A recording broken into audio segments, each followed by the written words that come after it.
जिस तरह एक बच्चा पैदा होता है, बड़ा बनता है, विकसित होता है, उसी तरह विचार भी पैदा होते हैं, विकसित होते हैं, बड़े बनते हैं, वस्तुओं का रूप लेकर साकार भी होते हैं। दुनिया में तरह तरह के जीव पैदा हुए हैं और उनमें तरह तरह के मस्तिष्क होते हैं। हर मस्तिष्क में समझने की अपनी ही एक अलग प्रक्रिया होती है। जैसे इंसानों में विचार, समझ से विचार बन जाते हैं। धरती पर जीवों का विकास धीरे धीरे हुआ है और ऐसे ही मस्तिष्क का विकास भी धीरे धीरे हो रहा है। तो इंसान एक ऐसा इंस्ट्रूमेंट है जिसमें विचार पैदा हो गए।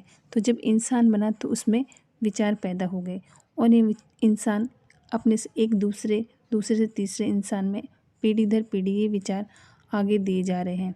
तो विचार पैदा तो हुए और अब ये बढ़ भी रहे हैं, ये विकसित भी हो रहे हैं और ये साकार रूप भी ले रहे हैं निर्माण रूप में।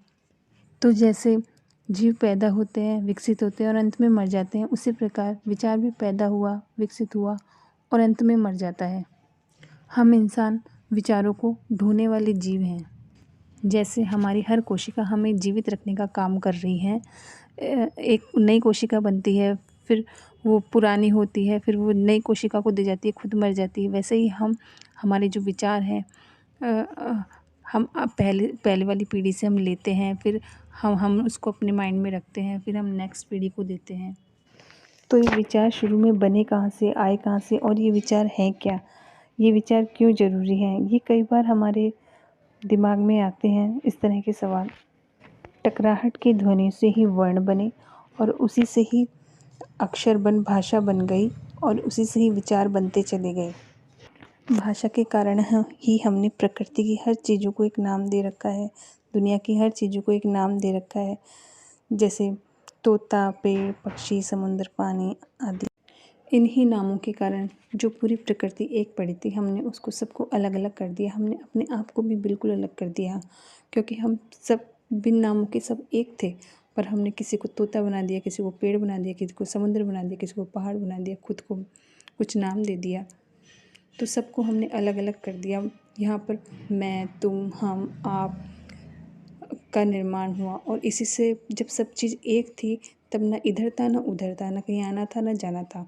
पर अब सब चीज़ अलग हो गई तो इधर से उधर जाने लगा, यहाँ वहाँ हुआ, तो समय का निर्माण हो गया, क्योंकि अब इधर से उधर जाना है, उधर से इधर जाना है, तो समय, विचार, ये सब चीज़ पैदा होने लग गई।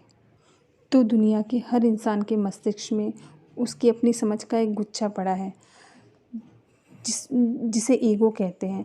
वह गुच्छा इतना उलझा हुआ है कि वह चाह कर के भी उससे बाहर नहीं निकल पा रहा।